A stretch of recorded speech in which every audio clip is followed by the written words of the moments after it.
नमस्कार साथियों, स्वागत है आपका अपने YouTube चैनल पर। आज हम बात करने वाले हैं रीजनिंग के मॉडल पेपर 7 के बारे में। तो आज का जो सेशन है वो शानदार होने वाला है। तो एक बार सभी साथी सेशन को लाइक कर दें, शेयर कर दें, और जो साथी चैनल पर पहली बार आए वो चैनल को सब्सक्राइब कर लें, बेल आइकन को प्रेस कर लें ताकि नोटिफिकेशन आप सभी के पास पहुँच सके।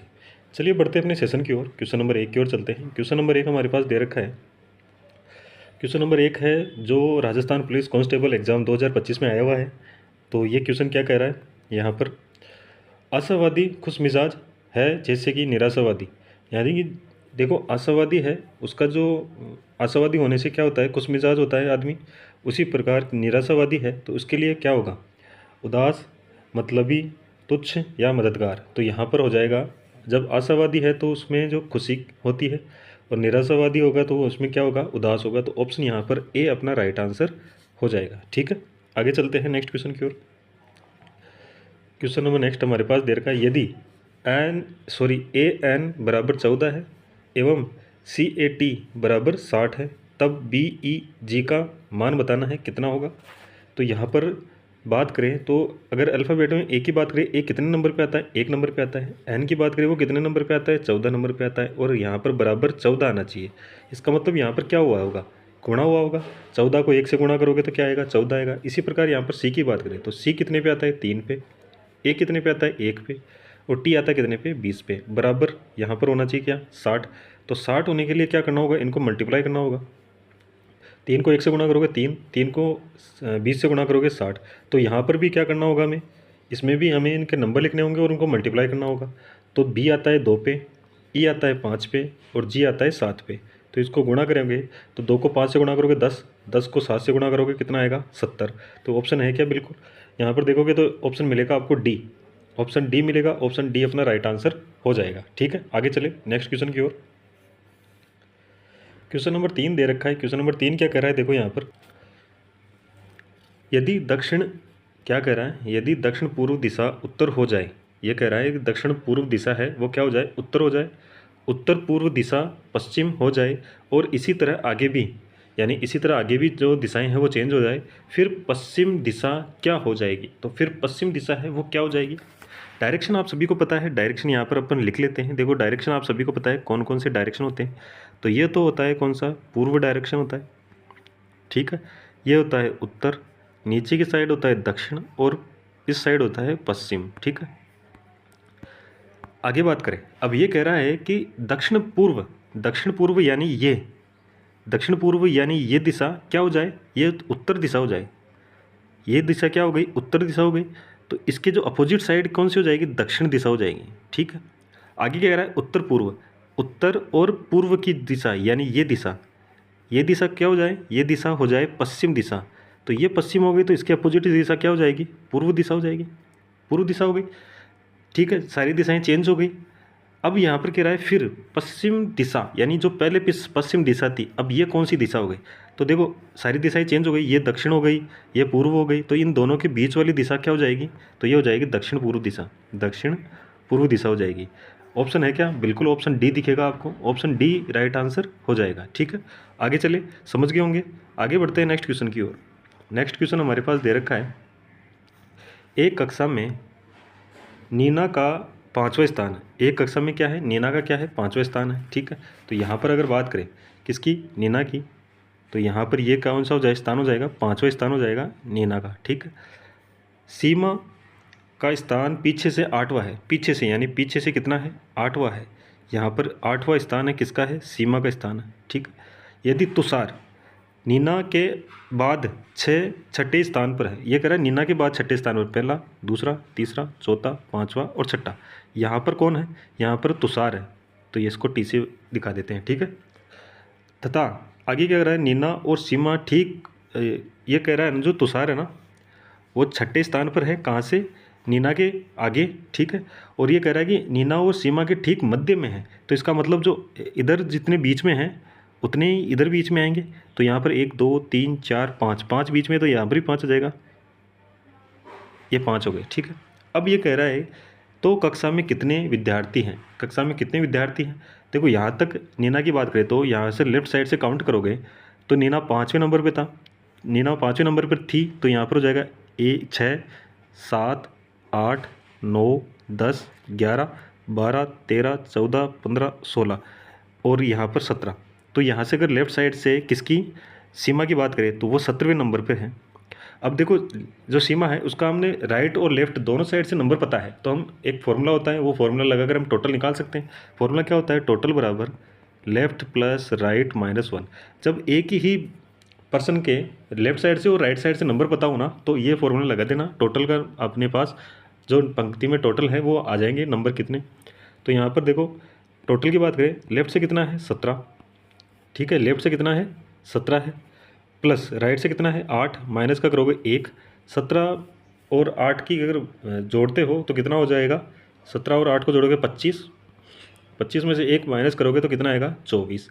24 है क्या? बिल्कुल 24 ऑप्शन ए में दे रखा है। 24 ऑप्शन ए अपना राइट आंसर हो जाएगा। 24 अपना राइट आंसर हो जाएगा। ठीक है, समझ गए होंगे कैसे क्या हुआ है।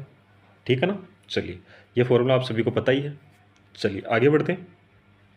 सभी साथी एक बार सेशन को लाइक शेयर जरूर कर दें, और चैनल पर पहली बार आए तो चैनल को सब्सक्राइब भी कर ले, बेल आइकन को प्रेस कर ले ताकि नोटिफिकेशन आप सभी के पास पहुंच सके। क्वेश्चन क्या कह रहा है? वर्णमाला श्रृंखला CGKOSWAEI और क्वेश्चन मार्क को पूर्ण करने के लिए प्रश्न चिन्ह के स्थान पर भरने के लिए दिए गए निम्न में विकल्पों में से कौन सा विकल्प उचित होगा। देखो 4 विकल्प दे रखे हैं। इस श्रृंखला को हमें कंप्लीट करना है, यानी क्वेश्चन मार्क के स्थान पे इन चारों में से कौन सा आएगा ये हमें बताना है। तो इसको सोल्व करने के लिए सबसे पहले इस श्रृंखला में देखेंगे कौन सा पैटर्न चल रहा है क्या, उस पैटर्न के हिसाब से ही हम आगे सोल्व करेंगे। तो यहाँ पर अगर बात करें, देखो सबसे आसान तरीका अगर इसमें पैटर्न ढूंढना है तो इनके नंबर्स लिख लो। नंबर्स लिख लोगे तो उसमें आपको पैटर्न एक आसानी से मिल जाएगा। ठीक है ना। तो सबसे पहले आपको अल्फ़ाबेट के नंबर्स हमेशा पता होना चाहिए आपको कि जो कौन से नंबर पर कौन सा अल्फ़ाबेट आ रहा है। तो सबसे पहले यहाँ पर अगर बात करें सी की, तो सी की बात करें, सी कितने नंबर पे आता है? 3 नंबर पे आता है। जी की बात करें वो आता है 7 नंबर पे। के की बात करें तो वो आता है 11 नंबर पे। ठीक है, अल्फ़ाबेट के नंबर पता है हमें, तो इस प्रकार से हम लिखते चलेंगे। फिर ओ की बात करें वो आता है कितने पे? 15 पे। एस की बात करें तो वो आता है 19 पे। और डब्ल्यू की बात करें तो वो आता है 23 पे। आगे बात करें ए की बात करें 1 पे आता है। ई की बात करें तो 5 पे आएगा। आई की बात करें 9 पे आएगा। और आगे क्या है? क्वेश्चन मार्क है, यानी यहाँ पर हमें जो इनमें जो कॉमन एक दिखेगा पैटर्न, वही यहाँ पर पैटर्न लगाकर हमें लिखना होगा। तो सबसे पहले यहाँ पर देखो 3 से कितना हो रहा है? 7 हो रहा है। 3 से 7 यानी प्लस का कितना हो रहा है? 4। 7 से कितना हो रहा है? 11, तो प्लस का कितना हो रहा है? 4। इसमें देखो 15 से कितना हो रहा है? 19, तो प्लस का कितना हुआ? 4। 19 से कितना हुआ? 23, तो प्लस का कितना हुआ? 4। इसी प्रकार यहाँ पर देखो 1 से 5 हो रहा है तो प्लस का 4 हो रहा है। 5 से 9 हो रहा है तो प्लस का 4 हो रहा है। इसका मतलब जो इन ऑप्शंस हैं इनमें से हमें देखना होगा कि उनके बीच में क्या हो? 4-4 का गैप हो। ठीक है, तो यहाँ पर अगर डी ऑप्शन को चेक करें तो एन आता है कितने पे? 14 पे। पी आता है 16 पे। और टी आता है 20 पे। तो यहीं आपको पता चल गया कि 14 और 16 के बीच में गैप कितने का है? 2 का है, जबकि होना कितने का चाहिए? 4 का होना चाहिए। तो इसका मतलब ये तो गलत हो गया। एम आपको पता है 13 पे आता है। ठीक है, और पी आता है 16 पे। तो यहाँ पर अगर गैप 4 होना चाहिए, जबकि यहाँ पर गैप कितना है? 3 का है, तो ये भी कैंसिल हो गया। आगे बात करें एन की बात करें तो एन कितने पे आता है? 14 पे आता है। क्यों की बात करें, क्यों कितने पे आता है? 17 पे आता है। और यूँ की बात करें वो कितने पे आता है? 21 पे आता है। तो यहाँ पर देखोगे तो 14 से 17 यानी प्लस का कितना हो रहा है? 3 हो रहा है। तो यहाँ पर भी गैप 4 का नहीं है, तो ये भी क्या हो गया? गलत हो गया। मतलब बचा कौन सा ऑप्शन? बचा ए ऑप्शन बचा। तो ए ऑप्शन ही अपना क्या हो जाएगा? राइट आंसर हो जाएगा। ए में देख लो, यहाँ पर देखते हैं एम कितने पे आता है? 13 पे आता है। क्यों कितने पे आता है? 17 पे आता है। और यू की बात करें तो वो आएगा 21 पे। ठीक है, अब यहाँ पर यूँ आएगा कितने पे? 21 पे। यहाँ पर देखो 13 से कितना हो रहा है? 17, प्लस का कितना? 4। 17 से कितना हो रहा है? 21, प्लस का कितना हो रहा है? 4। तो इसका मतलब हमारा जो ऑप्शन है ए, वो ही हमारा राइट आंसर हो जाएगा। ठीक है, ए क्या हो जाएगा? राइट आंसर हो जाएगा। समझ गए होंगे, इजी क्वेश्चन था। ठीक है, चलिए आगे बढ़ते हैं नेक्स्ट क्वेश्चन की ओर।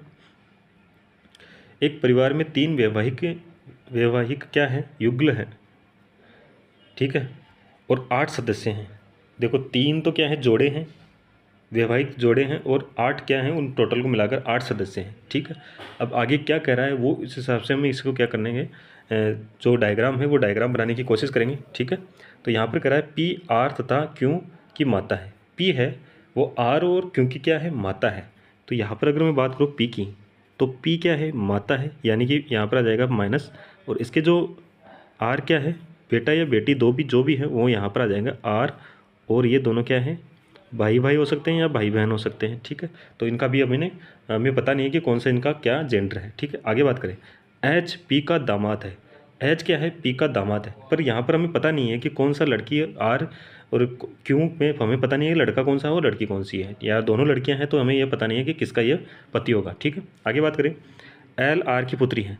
एल क्या है, आर की पुत्री है, तो एल पे यहाँ पर आ जाएगा माइनस, आर की पुत्री है, ठीक है। यहाँ तक ये भी हो गया सोल्व और ये भी हो गया सोल्व, ठीक है। ये बच रहा है अपने पास। आगे बात करते हैं, एन एल का नाना है। एन है वो एल का नाना है, एल का नाना है, इसका मतलब आर क्या होगा, आर पुत्री होगी, और पी का क्या होगा, वो एन पति होगा, तभी होगा ना, तभी होगा, एल का नाना हो जाएगा, ठीक है। तो यहाँ पर ये हो गया, एन के एक पुत्र तथा एक पुत्री है, पुत्री हमें मिल गया कौन, आर, और पुत्र कौन है, क्यों, ठीक है। आगे बात करते हैं, एस आर की भाभी है। एस है, एस आर की भाभी है, मतलब क्योंकि क्या है, पत्नी हो गई एस, तो यहाँ पर हो जाएगा क्योंकि पत्नी एस है, तो यहाँ पर माइनस आ जाएगा। अब हमें पता है कि यहाँ पर देखो ये लाइन छूट रही थी, एक ये लाइन छूट रही थी ना, तो ये लाइन क्या कर रही है, पी सॉरी एच पी का दामाद है, तो पी की बेटी कौन है, आर, तो इसका पति कौन होगा, तो इसका पति एच हो जाएगा, ठीक है, हो गया। आगे चलें, क्यों के का मामा है। क्यों क्या है, के का मामा है, तो यहाँ पर क्या आ जाएगा, ठीक है। के क्या है, या तो लड़का हो सकती है या लड़की हो सकती है, इसका हमें डिस्क्राइब नहीं किया है क्या कि लड़की है या लड़का है, तो यहाँ पर यह हो जाएगा, एल की माता कौन है, आर का भाई कौन है, क्यों, तो वो के का भी क्या होगा, मामा होगा, ठीक है। निम्न में से कौन सा सत्य है यह बताना है। एन आर का ससुर है। एन आर का ससुर है, नहीं, आर का ससुर नहीं है, एस का हो सकता है लेकिन आर का नहीं होगा, क्योंकि आर का तो क्या है, पिता है, तो ये तो क्या हो गया, गलत हो गया। आर क्यों का भाई है, आर क्यों का भाई है, यहाँ पर देखो आर क्यों का भाई नहीं है, आर बहन है, तो यहाँ पर ये भी गलत हो गया। एस क्योंकि पत्नी है, एस एस क्योंकि क्या है, पत्नी है, बिल्कुल ये सही है। एस क्या है, क्योंकि पत्नी है, बिल्कुल ऑप्शन यहाँ पर सी अपना राइट आंसर हो जाएगा, ठीक है। सी क्या हो जाएगा, राइट आंसर हो जाएगा। एस क्या है, क्योंकि पत्नी है, बिल्कुल सही बात है। आगे डी ऑप्शन की बात करें तो ये क्या कह रहा है, के एल का भाई है। के एल का भाई है, नहीं, ये हम बता नहीं सकते भाई है कि बहन है, क्योंकि इसका क्या है, हमें जेंडर पता नहीं है, के का जेंडर पता नहीं है, तो हम ये नहीं कह सकते कि ये भाई है या बहन है, तो इसका मतलब ये भी यहाँ पर गलत हो जाएगा। तो ऑप्शन सी क्या होगा, राइट आंसर हो जाएगा। समझ में आ गया, समझ में आ गया तो एक बार थम्स अप कर दीजिए, लाइक कर दीजिए, शेयर कर दीजिए, और चैनल पर आए हैं आप पहली बार तो चैनल को सब्सक्राइब कर लीजिए, ठीक है। सीईटी जो एग्ज़ाम होने वाला है उसका यहाँ पर रीजनिंग की जो पूरा रीजनिंग के जितने भी क्वेश्चन आते हैं उन सभी क्वेश्चंस का मॉडल पेपर बनाकर आपको यहाँ पर दिया जा रहा है, ठीक है। तो एक बार सभी साथी शेयर और लाइक कर दीजिए। आगे बढ़ते हैं क्वेश्चन नंबर नेक्स्ट की ओर। निम्नलिखित में से कौन सा युग्म विषम है, यहाँ पर युग्म विषम कौन सा है ये देखना है। तो यहाँ पर आपको दिखेगा इराक एक देश है और एक एशिया क्या है, महाद्वीप है, यानी जो ये देश है वो कौन से महाद्वीप में, एशिया महाद्वीप में, ठीक है। केन्या एक देश है और अफ्रीका महाद्वीप का है, तो ये भी सही है, दोनों सही है। हमें क्या बताना है, विषम बताना है। काठमांडू, काठमांडू क्या है, काठमांडू राजधानी है, काठमांडू राजधानी है, ठीक है। और नेपाल एक देश है, और यहाँ पर स्पेन देश है, और यूरोप महाद्वीप में है। तो ये आपको यहाँ पर दिखा काठमांडू एक राजधानी है, जबकि बाकी में देश दिख रहे हैं सबसे पहले, और उसके बाद में क्या दिख रहे हैं, महाद्वीप दिख रहे हैं। जबकि यहाँ पर काठमांडू एक राजधानी है और किसकी है, नेपाल की है, तो यहाँ पर एक देश और राजधानी दिख रहा है, तो इसका मतलब यही क्या हो गया, विषम हो गया। तो ऑप्शन क्या हो जाएगा, ऑप्शन सी अपना राइट आंसर हो जाएगा। आगे चले क्वेश्चन नंबर नेक्स्ट की ओर। क्वेश्चन नंबर नेक्स्ट क्या कह रहा है, 7 व्यक्ति M N O P Q R और एस उत्तर की ओर मुख करके एक सीधी रेखा में बैठे हैं। देखो उत्तर की ओर मुख करके बैठे हैं, तो 7 व्यक्ति को उत्तर की ओर दिखाते हुए बैठा देते हैं, 1 2 3 4 5 6 और 7 व्यक्ति बैठ गए। अब देखो यहाँ से पढ़ते हैं क्या कर रहा है, आर और एस के बीच केवल 2 व्यक्ति हैं। अब आर और एस के बीच में केवल 2 व्यक्ति है, तो हमें यहाँ पर पता नहीं चल रहा है कि किसको कहाँ पर बैठाना है, ठीक है। आगे क्या कर रहा है, एस एन के बाएं से दूसरे स्थान पर बैठा है, एस है वो एन के बाएं से दूसरे स्थान पर बैठा है, पी ओ के बाएं से तीसरे स्थान पर बैठा है। यहाँ से भी हम स्टार्ट नहीं कर सकते क्वेश्चन को। एस और एन के बीच में केवल एक क्यों बैठा है, ये भी नहीं हो सकता। पर यहाँ पर देखो एन पंक्ति के सबसे दाहिने छोर पर बैठा है, यानी यहाँ से हम क्वेश्चन को क्या करेंगे, स्टार्ट करेंगे। तो एन क्या है, पंक्ति के दाएं छोर पर बैठा है, तो एन कहाँ बैठेगा, ये दायां छोर है, तो यहाँ पर बैठा है। अब देखो एन कहाँ पर है, ये कह रहा है एस और एन के बीच में केवल एक व्यक्ति बैठा है और वो कौन है, क्यों है। ठीक है, तो इस सेंटेंस को लिखेंगे एस और एन के बीच में एक क्यों बैठना चाहिए, तो यहाँ पर एस हो जाएगा और एन के बीच में एक क्यों बैठ जाएगा केवल, तो इसका मतलब ये भी हमारा यहाँ पर सोल्व हो गया। अब एस से कोई स्टार्ट हो रहा है कि देखो एस कह रहा है कि आर व एस के बीच में केवल दो व्यक्ति बैठे हैं। यहाँ पर देखो ये कह रहा है कि आर और एस के बीच में दो व्यक्ति, तो यहाँ पर दो व्यक्ति की जगह छोड़ते हैं, एक दो, और यहाँ पर कौन बैठेगा, आर। ठीक है, तो इसका मतलब ये भी हमने सॉल्व कर लिया। एस एन के बाएं से दूसरे स्थान पर है, एन के बाएं से दूसरे स्थान पर है, तो यहाँ पर ये देखो सेंटेंस को क्या फुलफिल हो रहा है क्या, एन है, एन का बायां इस तरफ है, और ये कह रहा है एस है ना वो दूसरे स्थान में बैठा है, पहला स्थान और दूसरा स्थान, बिल्कुल ये चीज़ भी क्या हो रही है, सही साबित हो रही है। अब ये कह रहा है पी ओ के बाएं से तीसरे स्थान पर बैठा है, पी है वो ओ के बाएं से तीसरे स्थान पर, तो ओ को कहाँ बैठा है कि पी तीसरे स्थान पर आ जाए बाईं साइड, तो यहाँ पर अगर या तो यहाँ बैठे या यहाँ बैठे, तो तीसरा स्थान कौन सा होगा, पहला और दूसरा। अगर यहाँ पर किसको बैठा है, ओ को बैठा है, तो यहाँ पर पहला और दूसरा ही रहता है, इसका मतलब यहाँ पर नहीं बैठ सकता, बैठेगा तो कहाँ, यहाँ बैठेगा, तो पहला दूसरा और तीसरा, तीसरा पे कौन बैठा है, पी बैठ रहा है। ठीक है, इसका मतलब ये भी हो गया। बच गया कौन, एम बच गया, तो एम यहाँ बैठ जाएगा, ये जगह बची है और एम भी बचा है तो यहाँ बैठ जाएगा। अब आगे हमारा क्वेश्चन है वो क्या कहता है, क्वेश्चन पूछ क्या रहा है हमसे, क्वेश्चन पूछ रहा है कि निम्नलिखित में से कौन पंक्ति के ठीक बीच में बैठा है, तो पंक्ति के ठीक बीच में कौन बैठा है, 7 व्यक्ति थे, इसका मतलब 3 तो लेफ्ट साइड में और 3 राइट साइड में रह जाएंगे, और बीच में कौन बैठा है वो यहाँ पर आ जाएगा, तो बीच में बैठा है ओ, कौन बैठा है, ओ बैठा है, ओ कौन से ऑप्शन में है, सी ऑप्शन में है, तो सी ऑप्शन अपना राइट आंसर हो जाएगा। समझ गए होंगे, सिटिंग अरेंजमेंट का क्वेश्चन था, बैठाना आपको आ गया होगा, इजी क्वेश्चन था, क्वेश्चंस को पढ़ते जाओगे और सोल्व करते जाओगे तो आसानी से सोल्व हो जाएगा। देखना है कि हम कहाँ से क्वेश्चन को स्टार्ट करते हैं, क्वेश्चन को एक एक एक पॉइंट मिलेगा जिससे आप आसानी से क्वेश्चन को स्टार्ट कर लोगे, उस हिसाब से आप आगे बढ़ते जाओगे तो क्वेश्चन आपको आसानी से सोल्व हो जाएगा। ठीक है, चलिए आगे बढ़ते हैं नेक्स्ट क्वेश्चन की ओर। इजी क्वेश्चन है, बहुत ही इजी क्वेश्चन है। क्या कहता है, गणितीय चिन्हों के उस सही संयोजन का चयन करें जिन्होंने रिक्त स्थान में क्रमिक रूप से रख दिया जाए, जिन्हें क्या कर दें, जो रिक्त स्थान दे रखे उनमें क्रमिक रूप से रख दिया जाए तो समीकरण संतुलित हो जाए। ये समीकरण है वो क्या हो जाए, संतुलित हो जाए। ठीक है, तो यहाँ पर ये चिन्ह दे रखे हैं कि कौन सा ऑप्शन यहाँ पर हम लगाएं ताकि ये क्या हो, संतुलित हो जाए। तो यहाँ पर दे रखा है 15, यहाँ पर रिक्त स्थान दे रखा है, और फिर दे रखा है कितना, 5, फिर रिक्त स्थान, और फिर 2, फिर रिक्त स्थान, फिर 1। तो ऑप्शन ए को अगर यहाँ पर अप्लाई करते हैं तो यहाँ पर 15 और गुणा का चिन्ह आएगा, तो यहाँ पर कितना हो जाएगा, 15 को 5 से गुणा करना होगा बराबर, तो यहाँ पर क्या हो जाएगा, बराबर तो नहीं होगा, इसका मतलब ये तो ऑप्शन नहीं लगाएंगे, ऑप्शन बी लगाते हैं। देखो 15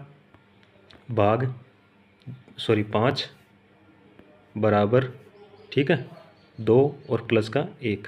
सबसे पहले यहाँ पर बराबर के इधर सोल्व करोगे तो 5 का भाग दोगे किसी में 15 में तो 3 आएगा, और इधर ऐड करोगे तो कितना आएगा, 3। तो ये यहाँ पर ऑप्शन बी अपना इस समीकरण को क्या कर रहा है, संतुष्ट कर रहा है, संतुलित कर रहा है, तो ऑप्शन बी अपना राइट आंसर हो जाएगा। ठीक है, इजी क्वेश्चन था ये, तो आप सभी को देखते ही सोल्व हो गया होगा। आगे बढ़ते हैं नेक्स्ट क्वेश्चन की ओर। 24 घंटे के एक दिन में एक घड़ी की दोनों सुइयाँ मिनट और घंटे वाली, ठीक है, एक सरल रेखा में परंतु विपरीत दिशा में कितनी बार होगी। तो इसके लिए आप सभी को पता है कि जो घड़ी की दोनों सुइयाँ हैं घंटे और मिनट वाली, तो वो एक दूसरे की एक सरल रेखा में हो और वो क्या हो, परंतु विपरीत दिशा में हो, तो वो कितनी बार होगी, कितने में, एक दिन में या 24 घंटे में, ये हमें बताना है। तो यहाँ पर अगर आप बात करोगे तो ये हो जाएगी कितनी, 22 बार। कितनी बार, 22 बार। ऑप्शन बी, ऑप्शन सी अपना राइट आंसर हो जाएगा। ठीक है, 22 बार कितनी बार हो जाएगी, 22 बार। क्यों होगी 22 बार, क्योंकि अगर आप देखोगे हर घंटे में एक एक बार ये क्या होती है, दोनों विपरीत साइड यानी कि 180 डिग्री का कोण बनाएगी। ठीक है, तो यहाँ पर अगर बात करें हर एक घंटे में बनाएगी तो कितनी होनी, 24 घंटे में 24 बार होनी चाहिए, जबकि यहाँ पर हम क्या करें, 22 बार होगी। तो यहाँ पर अगर एक चीज़ देखने की है कि जो 5 और 7 है, 5 बजे और 7 बजे, 5 बजे और 7 बजे के बीच में सिर्फ एक बार ही बनती है, वो बजती है कब, 6 बजे, वो क्या होती है, विपरीत दिशा में सुइयाँ बन होती है। ठीक है, तो एक बार तो ये हो गया दिन का और एक बार हो गया रात का, तो इस हिसाब से देखा जाए तो 2 बार एक एक ही बार बनेगी। तो यहाँ पर हो जाएगी 12 घंटे में 11 बार और 24 घंटे में 22 बार। ठीक है, ठीक है ना। चलिए आगे बढ़ते हैं क्वेश्चन नंबर नेक्स्ट की ओर। 1 मिनट की सुई 1 घंटा 25 मिनट की दूरी तय करती है, तो उसके द्वारा तय की गई कोणीय दूरी क्या होगी। यहाँ पर ये कह रहा है कि 1 मिनट की सुई है तो क्या कर रही है, 1 घंटा 25 मिनट में कितनी दूरी तय करती है, और उस दूरी तय करने में जो कोणीय दूरी बना कितनी होगी वो हमें यहाँ पर बतानी है। ठीक है, तो इसके लिए क्या करोगे, देखो यहाँ पर अगर बात करें तो हमें पता है कि मिनट वाली सुई है वो 1 मिनट में 6 डिग्री का कोण बनाती है। कितनी डिग्री का कोण बनाती है, 6 डिग्री का कोण बनाती है। यहाँ पर 1 घंटा और 25 मिनट दे रखा है, तो 1 घंटे की बात करें तो उसमें कितना मिनट हो गई, तो 60 मिनट हो गई। कितनी हो गई, 60 मिनट। और 25 मिनट फिर अलग से दे रखी है, तो 25 मिनट। टोटल मिनट की बात करें तो टोटल मिनट हमारे पास कितनी हो गई, 85 मिनट हो गई। कितनी हो गई, टोटल 85 मिनट हो गई। 1 घंटा और 15 मिनट, 85 मिनट हो गई ना। ठीक है, अब ये कह रहा है कि 1 मिनट, हमें पता है, हमें क्या पता है कि जो 1 मिनट है उसमें 6 डिग्री का कोण बनती है। जब मिनट की सुई 1 मिनट में कितनी डिग्री का कोण बनाती है, 6 डिग्री का कोण बनाती है। तो हमारे पास टोटल कितनी मिनट है, 85 मिनट है। 1 मिनट में 6 डिग्री का कोण बनाती है, तो 85 को किससे गुणा करना होगा, 6 से गुणा करना होगा। 6 से गुणा करोगे तो 6 पंजो 30, हासिल की 3, 6 48 और 3 51, यानी कि जो कितनी डिग्री का कोण बनेगा, तो ये दूरी जो होगी वो होगी 510 डिग्री की दूरी तय करेगी। 510 डिग्री है क्या, बिल्कुल है ए ऑप्शन में, तो ए ऑप्शन अपना राइट आंसर हो जाएगा। आगे बढ़े, चलिए आगे चलते हैं नेक्स्ट क्वेश्चन की ओर। क्वेश्चन नंबर नेक्स्ट हमारे पास दे रखा है, यदि निम्नलिखित शब्दों को वर्णाक्रमानुसार व्यवस्थित किया जाए तो कौन सा शब्द मध्य में आएगा। देखो यहाँ पर एक जो इसको व्यवस्थित करना है वो करें, तो किस प्रकार से मध्य में जो शब्द आएगा वो बताना है, किस प्रकार से इसको सॉल्व करेंगे। तो सबसे पहले कॉमन कॉमन है उनको हटा दो। कॉमन कॉमन क्या है, सी एच ई, ठीक है, CHE और CHE। उसके बाद में देखो यहाँ क्यों क्यों कितने पे आता है, 17 पे आता है। आर की बात करें वो 18 पे आता है। ई की बात करें वो 5 पे आता है। आर की बात करें वो 18 पे आएगा, और एम की बात करें वो 13 पे आएगा। तो सबसे कम किस में है, सबसे कम इसमें है CHEESE, यानी ये शब्द तो हमने लिख दिया। उसके बाद में देखो, उसके बाद में यह आएगा, ये शब्द कौन सा है, ये शब्द आ जाएगा CHEMISE, यानी 2 शब्द लिख दिए। फिर आएगा 17 वाला, तो यहाँ पर आएगा CHEQUE, ठीक है। उसके बाद में कौन सा आएगा, अब देखो यहाँ पर भी 18 है और यहाँ पर भी 18 है, तो इसके बाद में आगे देखेंगे तो ये कितने पे आएगा, 15 पे, और आई कितने पे आता है, 9 पे। तो फिर आएगा CHERISH, ठीक है। और लास्ट में आ जाएगा कौन सा, CHEROOT। अब क्या पूछा है, मध्य का पूछा है। 1 2 3 4 5, 5 है तो मध्य का तीसरे नंबर का आएगा, तो CHEQU और ई ये आएगा। तो क्यों किस में, बी ऑप्शन में, तो बी ऑप्शन अपना राइट आंसर हो जाएगा। इस प्रकार से क्या करना हमें, इनको व्यवस्थित करना है, ठीक है, वर्णानुसार। आगे बढ़ते हैं नेक्स्ट क्वेश्चन की ओर। क्वेश्चन नंबर दे रखा है, नीचे दी गई आकृति अक्ष की सही दर्पण छवि का चयन कीजिए। यहाँ पर दर्पण का सही दर्पण छवि का चयन करना है, तो बॉक्स का तो बॉक्स बनेगा। दर्पण के पास में हो तो दर्पण के पास में कुछ इस प्रकार से ये बनेगा, ठीक है। यहाँ पर सर्किल है, यहाँ पर क्या है, सर्किल है छोटा सा, जैसे इसमें सर्किल है वैसे। और जो तीर का निशान है वो दूर जा रहा है, तो इसमें भी क्या होगा, दूर जाता हुआ बनेगा कुछ इस प्रकार से। इस प्रकार से कौन सा ऑप्शन है, ये ऑप्शन तो गलत हो जाएगा। इसमें नीचे की साइड सर्किल बना हुआ है, तो ये गलत हो गया। इसमें ये तीर का निशान नीचे की साइड आ गया, तो ये गलत हो गया। तो बच गया कौन सा, बी ऑप्शन, सी ऑप्शन। तो सी ऑप्शन अपना राइट आंसर हो जाएगा, ठीक है। इजी क्वेश्चन था ये, तो देखते ही सोल्व हो रहा था। ये कह रहा है हमारे पास कथन दे रखे हैं और निष्कर्ष दे रखे हैं। कथन दे रखा है, कथन क्या कर रहा है, कुछ ए बी है।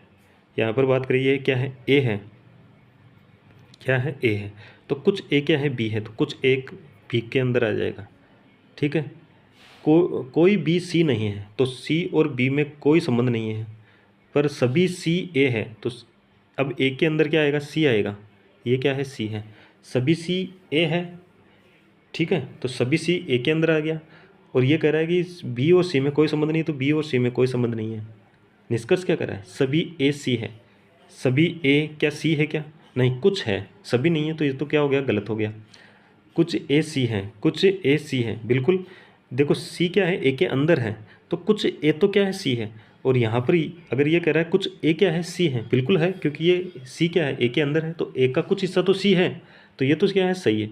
तो निष्कर्ष 2 क्या कर रहा है, अनुसरण कर रहा है। तो केवल निष्कर्ष 2 अनुसरण कर रहा है, तो ऑप्शन कौन सा हो जाएगा, ऑप्शन बी अपना राइट आंसर हो जाएगा, ठीक है। ऑप्शन बी क्या हो जाएगा, राइट आंसर हो जाएगा। आगे चलते हैं क्वेश्चन नंबर नेक्स्ट की ओर। निम्नलिखित आकृति में त्रिभुज लड़कियों को दर्शाता है, आयताकार खिलाड़ी और वृत्त कोच को दर्शाता है। आरेख का कौन सा भाग उन लड़कियों को दर्शाता है जो खिलाड़ी है लेकिन कोच नहीं? देखो, लड़कियां खिलाड़ी हैं और कोच नहीं। तो यहाँ पर अगर आप देखोगे कोच के लिए ये है, तो इसको क्या कर दो, हम हटा देते हैं। कोच के लिए क्या वृत्त है, वृत्त को क्या करते हैं, हम हटा देते हैं। अब क्या पूछ रहा है, कोच तो नहीं है, इसका मतलब ये वृत्त वाला तो सारा का सारा हम क्या कर दें, हटा देंगे। ये कह रहा है आरेख का कौन सा भाग है जो लड़कियों को दर्शाता है जो खिलाड़ी हैं? लड़कियों को दर्शाता है और खिलाड़ी भी हैं। तो यहाँ पर देखो एस तो क्या है, केवल खिलाड़ी हैं। पी क्या है, केवल लड़कियाँ हैं। पर क्यों, क्यों की बात करें तो क्या है, लड़कियाँ भी हैं और खिलाड़ी भी हैं। तो ये दोनों के बीच में आ रहा है, तो क्यों अपना राइट आंसर हो जाएगा। क्यों कौन से ऑप्शन में, बी ऑप्शन में, तो बी ऑप्शन अपना राइट आंसर हो जाएगा। ठीक है, आगे बढ़ते हैं नेक्स्ट क्वेश्चन की ओर। नेक्स्ट क्वेश्चन हमारे पास दे रखा है, पासे का है, ओपन डाइस यहाँ दे रखा है। ठीक है, इसको क्या करना है, क्लोज करना है और बताना है कि कौन सा यहाँ पर डाइस बनेगा। ठीक है, क्लोज करने के लिए क्या करते हैं हम, कुछ इस प्रकार का डायग्राम दे रखा हो तो हम क्या करते हैं, किसका देखेंगे तो फर्स्ट का जो विपरीत होगा वो क्या होगा, थर्ड हो जाएगा। यहाँ पर देखोगे तो ये इसका विपरीत होगा और जो बीच में बच गया वो बीच वाले का क्या होगा, विपरीत होगा।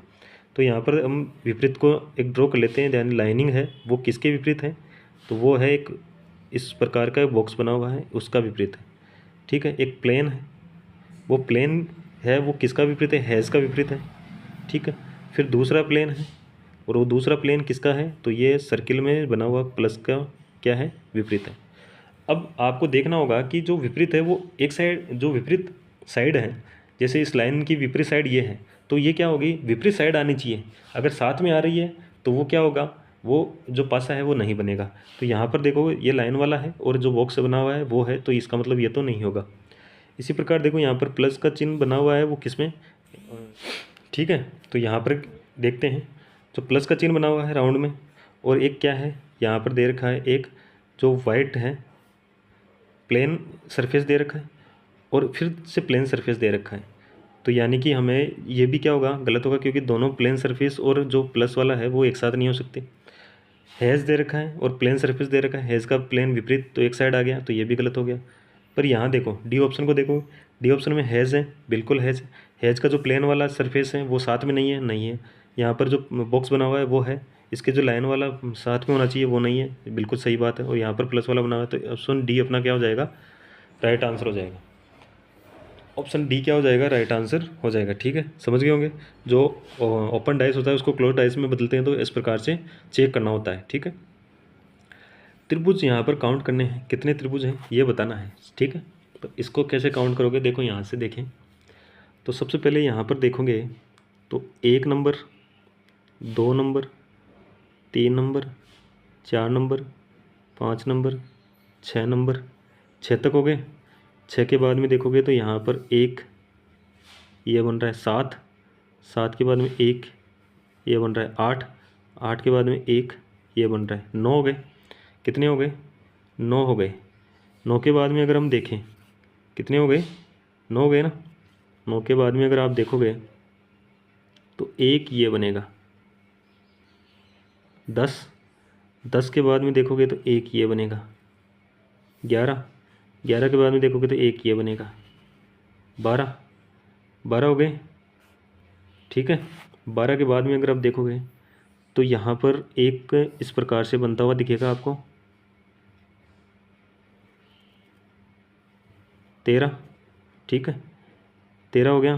13 के बाद में अगर आप देखोगे तो एक इस प्रकार से बनता हुआ दिखेगा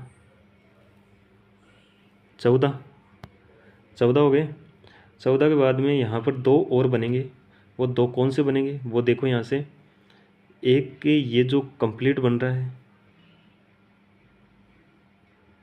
और एक इसके अपोजिट कंप्लीट बन रहा है। 14 और 2 कितने हो गए, 16। तो इस जो डायग्राम है इसमें कितने ट्रायंगल हैं, तो वो है 16 ट्रायंगल है। तो ऑप्शन यहाँ पर सी अपना राइट आंसर हो जाएगा। ठीक है, सी क्या हो जाएगा, राइट आंसर हो जाएगा। आगे चले नेक्स्ट क्वेश्चन की ओर। नेक्स्ट क्वेश्चन दे रखा है, यदि 15 फरवरी 2018 को गुरुवार था तो 19 अप्रैल 2019 को कौन सा दिन था, ये बताना है। देखो यहाँ पर अगर बात करें किसकी, यहाँ पर दे रखा है 15 फरवरी 2018 को गुरुवार था, ठीक है, और 2019 में अप्रैल में जाना है। इसके लिए हमें क्या करना होगा, यहाँ से देखो 18 और 19 यानी 1 साल का अंतर आ रहा है, ठीक है। अगर मैं 15 फरवरी दे रखी है और इसमें भी 15 फरवरी का निकाल लूँ तो 1 साल का अंतर निकल जाएगा। तो यहाँ पर हो जाएगा 15 फरवरी 2018 तक से हम चलना शुरू करते हैं 15 फरवरी 2019 तक, यानी 1 साल बढ़ा। तो इसका मतलब यहाँ पर कौन सा था, गुरुवार था ओड ईयर है, तो यहाँ पर कितना हो जाएगा, 1 प्लस होगा, 1 प्लस होगा। तो यहाँ पर जो 15 फरवरी 2019 है उसको कौन सा वार हो जाएगा, तो गुरुवार के आगे क्या आएगा, शुक्रवार। तो यहाँ पर जो वार होगा 15 फरवरी 2019 को क्या होगा, शुक्रवार होगा, ठीक है। हमें क्या निकालना है, हमें निकालना है 19 अप्रैल का निकालना है, 19 अप्रैल 2019 का निकालना है। तो हमें पता है कि जब साधारण वर्ष होता है उसमें जो फरवरी का दिन है वो कितने होते हैं, 28 होते हैं। 28 में से 15 तारीख तक तो हमें क्या हो गया, वार मिल गया। तो उसके बाद में कितने दिन बचे, 13 दिन बचे। फरवरी के बाद में मार्च के हमें 31 दिन, और अप्रैल के कितने, 19 दिन, ठीक है। टोटल करोगे तो यहाँ पर 9 और 1 10 से 3 13 हासिल की, 1 और 3 4 और 1 5 और 1 6 63 क्या हुए, दिन हुए। 63 दिन में किसका 7 का भाग दोगे, क्यों दोगे, क्योंकि हफ्ता, एक सप्ताह किसका होता है, 7 का होता है।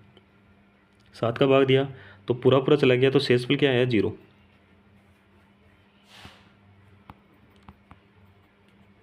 जो शेषफल 0 आया इसका मतलब क्या है, इसका मतलब ये हुआ कि 19 अप्रैल को है ना, 2019 को, 19 अप्रैल 2019 को कौन सा वार होगा, जो 15 फरवरी 2019 को शुक्रवार था वही वार होगा। शेषफल 0 है ना, इस चक्कर में अगर शेषफल 1 आता तो इसमें 1 ऐड करते और शुक्रवार से क्या हो जाता, शनिवार हो जाता, ठीक है। तो यहाँ पर शुक्रवार ही होगा। ऑप्शन कौन सा हो जाएगा, ऑप्शन डी राइट आंसर हो जाएगा। समझ में आ गया कैसे इसको सोल्व किया है, ठीक है। आगे बढ़ें, समझ में आ गया तो एक बार लाइक शेयर जरूर कर दें और चैनल को सब्सक्राइब कर लें, बेल आइकन को भी प्रेस कर लें ताकि नोटिफिकेशन आपके पास पहुंच सके। नेक्स्ट क्वेश्चन हमारे पास दे रखा है, 1 जनवरी 2024 को सोमवार था, तो 1 जनवरी 2029 को सप्ताह का कौन सा दिन पड़ेगा, ये हमें बताना है। क्या बताना है कि 1 जनवरी 2024 को सोमवार है, तो 1 जनवरी 2029 को कौन सा होगा। तो यहाँ पर अगर बात करें 1 जनवरी 2024 से 1 जनवरी 2029 तक आना है। 24 से 29 तक आओगे तो कितने वर्ष हो गए, 5 वर्ष हो गए। कितने वर्ष हो गए, 5 वर्ष हो गए। अब हमें यहाँ देखना है कि 5 वर्ष में कितने लीप वर्ष हुए। कि लीप वर्ष की बात करें तो एक तो आएगा 2024, क्योंकि जनवरी से स्टार्ट हो रहा है तो इसका मतलब 24 को भी काउंट करेंगे। और एक आएगा कौन सा, 2028। ये क्या है, लीप वर्ष है। लीप वर्ष है, इसका मतलब यहाँ पर क्या होगा, लीप वर्ष में 2 दिन विषम होते हैं, 2 विषम दिन होते हैं। और साधारण वर्ष आएगा, कितने साधारण वर्ष आएंगे, तो आ जाएगा हमारे पास 24 के बाद में 25, 26, 27,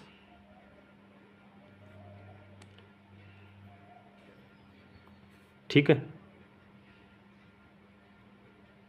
तो कितने दिन हो गए, 3। यहाँ पर जो साधारण वर्ष होता है उसमें 3 विषम दिन होते हैं, सॉरी 1 विषम दिन होता है। तो 3 जो साधारण वर्ष हैं तो 3 विषम दिन हो जाएंगे 1 के हिसाब से। तो टोटल हमारे पास कितना हुआ, देखो 2 विषम दिन होते हैं तो 2 वर्ष हैं, तो यहाँ पर कितना हो जाएगा 4। 2 को 2 से गुणा करोगे 4 विषम दिन हो गए। और साधारण जो वर्ष होता है उसमें विषम दिनों की संख्या कितनी होती है, 1। तो 3 वर्ष हैं तो 3 उससे करोगे तो विषम दिनों की संख्या कितनी होगी टोटल, कितनी होगी, 7। 7 का भाग दोगे तो यहाँ पर शेषफल क्या आएगा, 0। शेषफल 0 आया, इसका मतलब जो 1 जनवरी 2024 को वार है वही क्या होगा, 1 जनवरी 2029 को वार होगा। तो यहाँ पर सोमवार है, सोमवार ही क्या होगा, 1 जनवरी 2029 का भी दिन होगा। तो यहाँ पर हो जाएगा बी ऑप्शन अपना राइट आंसर। समझ गए होंगे। देखो लीप वर्ष होता है उसमें विषम दिनों की संख्या कितनी होती है, 2। हमारे पास 2 लीप वर्ष हैं तो विषम दिनों की संख्या कितनी होगी, 4। साधारण वर्ष की बात करें, साधारण वर्ष में विषम दिनों की संख्या कितनी होती है, 1, ठीक है। तो यहाँ पर 3 साधारण वर्ष हैं तो उनके विषम दिनों की कितना हो गई, 3 हो गई। 3 विषम दिन साधारण वर्ष वाले और 4 विषम दिन लीप वर्ष वाले, टोटल मिलाकर कितने विषम दिन हो गए, 7 विषम दिन हो गए। हम इसमें 7 विषम दिनों में क्या करोगे, 7 का भाग दोगे एक सप्ताह का भाग देते हैं यानी 7 का भाग दोगे तो शेषफल कितना आया, वो शेषफल आता है वो और ऐड करते हैं किसमें, जो वार दे रखा है उसमें। तो हमारे पास शेषफल कितना आया, 0। शेषफल 0 आया तो हमारे पास जो सोमवार दे रखा है वही क्या होगा, 1 जनवरी 2029 का क्या होगा, वार होगा, तो वो सोमवार हो जाएगा। ऑप्शन यहाँ पर बी राइट आंसर हो जाएगा। आगे क्या करें, दिए गए विकल्पों में से लुप्त संख्या का चयन करना है। लुप्त संख्या का चयन करना है, यहाँ पर क्या आएगा, देखो यहाँ पर दे रखा है कितना, 14, 4 और 7। इसमें कैसा मेथड लगे कि जो सेम मेथड यहाँ पर आगे प्रोसेस हो। तो यहाँ पर अगर मैं देखूँ तो यहाँ पर दे रखा है कितना, 14 दे रखा है, यहाँ पर दे रखा है 7। अगर 7 का भाग दे दूँ मैं 14 में तो कितना आएगा, 2। और 2 का क्या कर दूँ, स्क्वायर कर दूँ तो क्या आएगा, यहाँ पर आ जाएगा कितना, 4। तो 14 में भाग दिया 7 का, 2 आया, 2 का क्या कर दिया हमने, स्क्वायर कर दिया तो 4 आया। तो यहाँ ये भी अप्लाई करते हैं, 15 है, ठीक है, ऊपर वाली संख्या। जो राइट साइड में उसका क्या करते हैं, भाग देते हैं, 3 आया, 3 का क्या करेंगे, स्क्वायर करेंगे तो क्या 9 आ रहा है क्या, बिल्कुल यहाँ पर 9 आ रहा है। सेम प्रोसेस यहाँ करेंगे, 16 दे रखा है, 4 का भाग दोगे 4 आएगा, 4 का क्या करोगे, स्क्वायर, तो 16 आ जाएगा। 16 है क्या ऑप्शन में, बिल्कुल है, तो इसका मतलब जो हमने मेथड लगाया वो सही है। ऑप्शन क्या हो जाएगा, बी राइट आंसर हो जाएगा। ऑप्शन बी क्या हो जाएगा, राइट आंसर। ठीक है, समझ गए होंगे। आगे चलते हैं नेक्स्ट क्वेश्चन की ओर। नेक्स्ट क्वेश्चन हमारे पास दे रखा है, यदि अंग्रेजी वर्णमाला के द्वारा आधे अक्षरों को एम के बाद वाले, जो आधे अक्षर है कौन से, एम के बाद वाले, यानी एन से स्टार्ट होकर जेड तक, अगर उल्टे क्रम में लिख दिया जाए तो बाएं छोर से 13वें अक्षर के दाएं छोर छठा अक्षर क्या होगा। सबसे पहले क्या कर रहा है, अंग्रेजी वर्णमाला को कह रहा है, तो अंग्रेजी वर्णमाला को हम लिखते हैं ABCDEFGHIJKL एम तक लिख दिया। फिर उल्टे क्रम में, यानी यहाँ तो आएगा जेड, एम से आगे जेड, वाई अक्स, इस प्रकार से लिखोगे तो हम इसको कैसे लिखते हैं, यहाँ से लिख देते हैं NQRSTUV अक्स वाई जेड, यानी आधा तो क्या हो गया सही और आधा उल्टे क्रम में लिख दिया। ठीक है, क्या कर रहा है, लिखने के बाद में बाएं छोर से यानी इस साइड से कितना, 13वां, यानी लेफ्ट से कितना 13, और राइट से, लेफ्ट के राइट में दे रखा है कितना, छठा, इसको ऐड करोगे, लेफ्ट और राइट दे रखा हो तो हम क्या करते हैं, ऐड करते हैं, 13 प्लस का 6 करोगे तो क्या आएगा, 19। अब 19 किस साइड से काउंट करना स्टार्ट करोगे, देखो सबसे पहले बात किसकी हुई है, बाएं छोर से, तो बाएं छोर से ही 19 काउंट करेंगे। तो 19 काउंट करोगे तो 1 2 3 4 5 6 7 8 9 10 11 12 13 14 15 16 17 18 19, 19 पे क्या आएगा, यूँ आएगा, 19 पे क्या आएगा, यूँ आएगा। यूँ ऑप्शन है क्या, बिल्कुल है, डी ऑप्शन में, तो डी ऑप्शन अपना यहाँ पर राइट आंसर हो जाएगा। आगे चलते हैं नेक्स्ट क्वेश्चन की ओर। क्वेश्चन नंबर नेक्स्ट है, इन शब्दों को वर्णानुक्रम में व्यवस्थित कीजिए और मध्य शब्द ज्ञात कीजिए। यहाँ पर मध्य शब्द ज्ञात करना है, तो सबसे पहले वही ऑप्शन कि जो कॉमन है उनको क्या कर दो, हटा दो, उसके बाद में जो आ रहा है उसका क्या करेंगे, नंबरिंग करेंगे। तो यहाँ पर ELEC टी तक यहाँ पर आपको कॉमन दिखेगा, तो टी तक यहाँ पर काट दो, टी तक काट दो, ये तो पूरा ही कट गया। उसके बाद में जो मिल रहा है उसका नंबर करो, आर कितने पे आता है, 18 पे, ओ कितने पे आता है, 15 पे, इसका मतलब ये तो कट गया, तो 1 नंबर पे तो ये आ जाएगा। मैं इसको लिखने से अच्छा है मैं इनके नंबर दे देता हूँ, तो 1 नंबर पे तो यही आएगा।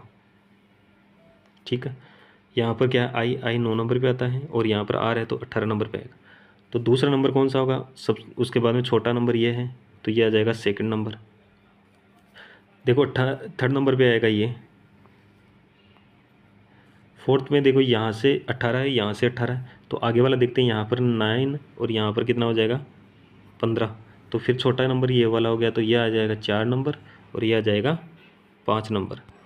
बीच वाला पूछा है, बीच वाला यानी कि तीसरा नंबर कौन सा है, इसका है, तो ये जो शब्द है वो तीसरे नंबर पे मध्य में आ जाएगा, ECTOR। ऑप्शन है क्या, देखो ऑप्शन मिलेगा ये, तो ऑप्शन बी। तो आज के लिए इतना ही। सेशन कैसा लगा, तो सेशन को लाइक कर देना, शेयर कर देना, चैनल पर जो पहली बार आए वो चैनल को सब्सक्राइब कर लेना, बेल आइकन को प्रेस कर लेना ताकि नोटिफिकेशन आप सभी के पास पहुंच सके। धन्यवाद, जय हिंद, जय भारत।